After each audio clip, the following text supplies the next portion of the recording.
It's great to speak with you again, Tony. It's been a while since we did our last interview.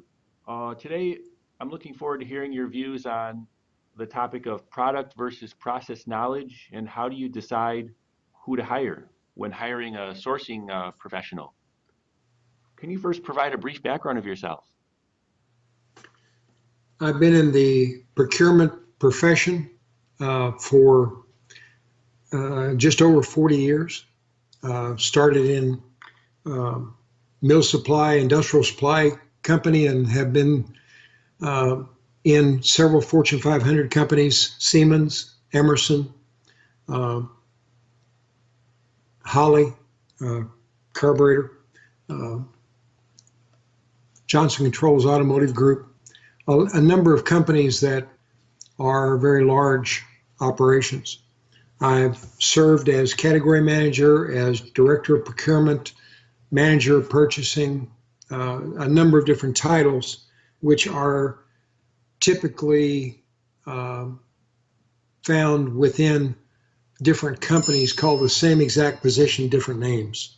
So I've been the boss and I've been the follower. Thanks. Well, my first question is regarding finding sourcing professionals.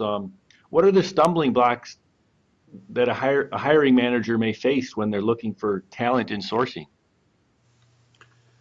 Well, one of the things that is not unusual is to find people who are actually salespeople who want to switch the side of the desk and become a purchasing agent. And their knowledge is based on their knowledge from across the table of what it takes to do the purchasing job. So they know they get a purchase order. They know that the purchasing agent looks for the best price, but that's about the extent of it. A lot of times they're not acquainted with the process of developing specifications, developing the RFP, RFQ, whatever you use in particular, and the factor that your service, your customer, if you will, if it's a manufacturing firm, is that guy on the assembly line. It's not the customer that eventually will get the assembly. It's the person that you're supplying goods to keep him working. And a lot of times that's a critical factor to make sure that they're aware of. So making sure what the background is. Also making sure in the course of the conversation, what you're looking for is this a person that adapts well to change because there's different requirements depending on what kind of buying you're doing? Or is this a person that really needs some focus time to be able to do a good job? In other words, they really can't be interrupted constantly and do a really good job. The first type, the guy who really adapts and takes change, just rolls off his back, doesn't bother him at all, they make excellent MRO buyers, material repair and operations buyers, because in that environment, your requirement changes constantly. And people from the plant, from the maintenance department of the plant, sales expediters are constantly bombarding you, wanting their number one priority to become your number one priority. On the other side of the coin, you have the raw material and manufacturing buyer who he's looking at, typically in a larger company, he's looking at some kind of ERP that is telling him some period out on a forecast what he needs to buy so that he can work on the best deal for whatever it is he's buying. And he knows a quantity, he's got a history, he knows he buys this, he can look at history and see that he's been buying this about every 2 months, this size quantity. And so he has a pretty good feel for what the overall annual volume is, and he can take all of that knowledge and put it together in a reasonable RFP or RFQ so that the supplier has an idea, a very good idea, not only of today's requirements, but tomorrow and the next day and the next day after that. It's a different type of buying. Typically, a MRO buyer will be interrupted every 15 minutes and sometimes more frequently, sometimes out to a half hour between interruptions. Raw material supplier frequently, if he's doing his job right or her job right, they can go for 2 or 3 hours before somebody wants to interrupt them, or a salesman calling or something like that. Plus, in raw material buying, you have an opportunity to schedule sales calls. Whereas in the MRO, there's always another salesman wanting to sell you drilling tools, cutting tools, grinding tools, janitorial supplies, paper for the copier. There's always somebody selling something, and they're much narrower in their area of representation, so there's more of them. Whereas if you're buying production material, there's just not that many people selling steel. There's not that many people selling copper. And until they know your volume, they may not want to call on you in the first place. So you have to go out and look. So it's a very different. So you have to identify personality type. And that's part of the process too. So would you say that process or product knowledge is more important when hiring sourcing professionals? I think in the majority of cases, the process knowledge, the knowledge of how to do a reasonable make-buy, do a very logically developed RFQ, and then an evaluation of that quotation proposal. Developing the specifications so that they're clear but not restrictive. Early in my career, I had an opportunity. I was buying things for the state of Oklahoma, and the IT department wanted some new mainframe computers because they were maxed out on what they had. And in their specifications, they had in there that the panels on the outside of the computer needed to be blue.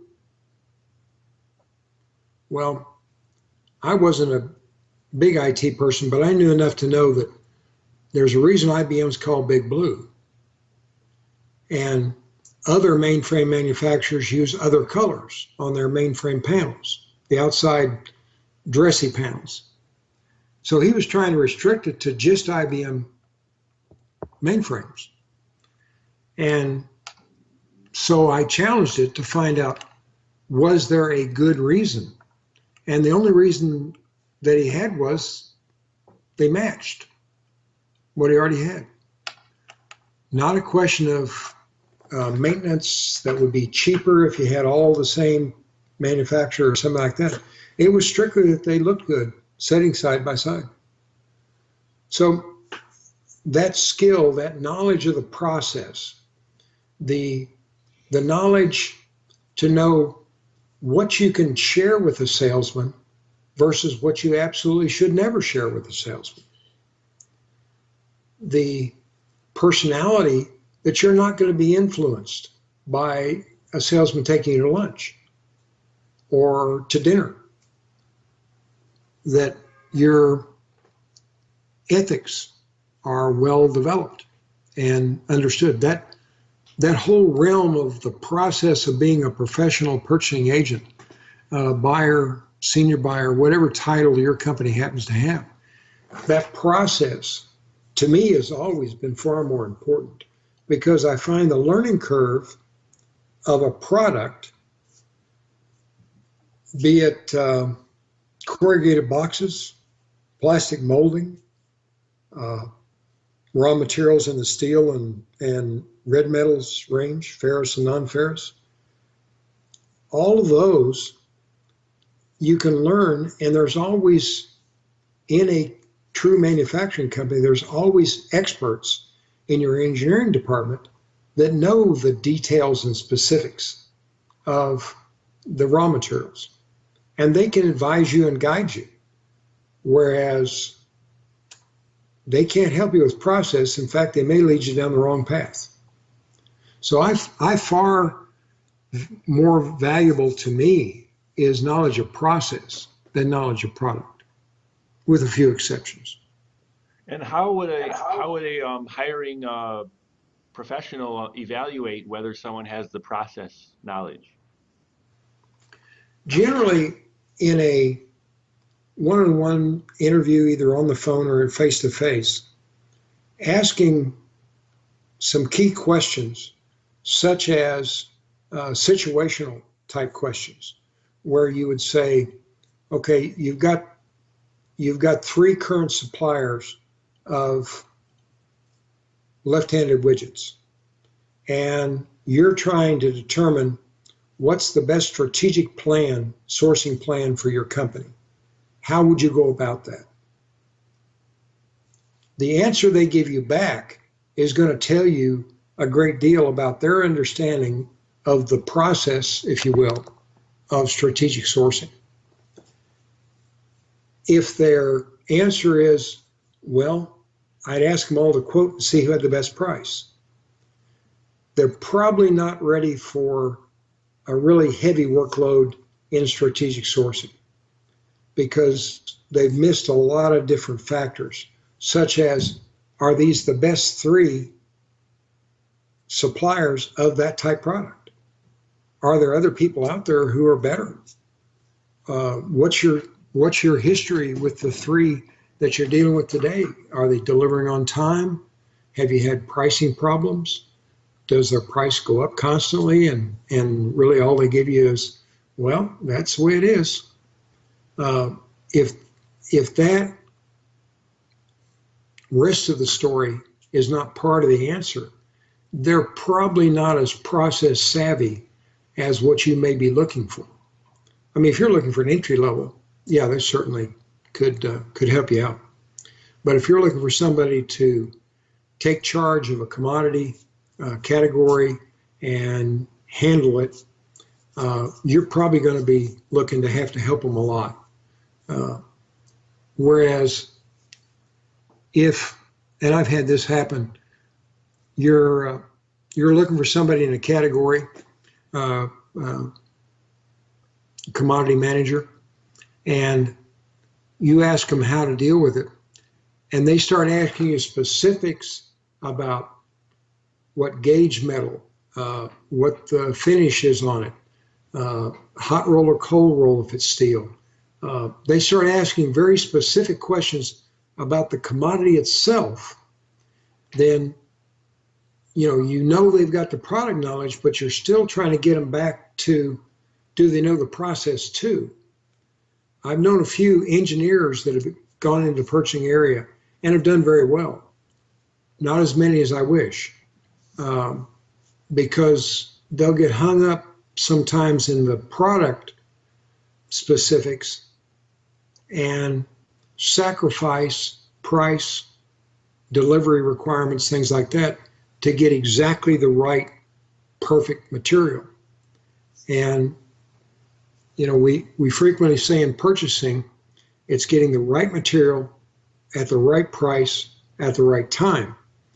And one of the things that we need to always keep in mind, the right material is material that is just right for the application.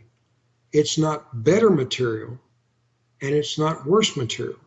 It's just right, because you can get out there in the sourcing world and frequently find somebody who can make it to a tighter tolerance, to a higher finish. But do you need that? Because you're paying for that. You're paying for that extra expertise, that extra skill. some years ago buying castings, just gray iron castings.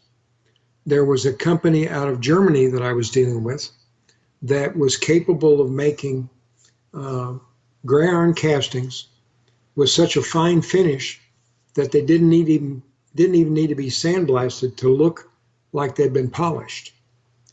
They could cast, in their casting operation, they could cast threads that you could actually screw onto.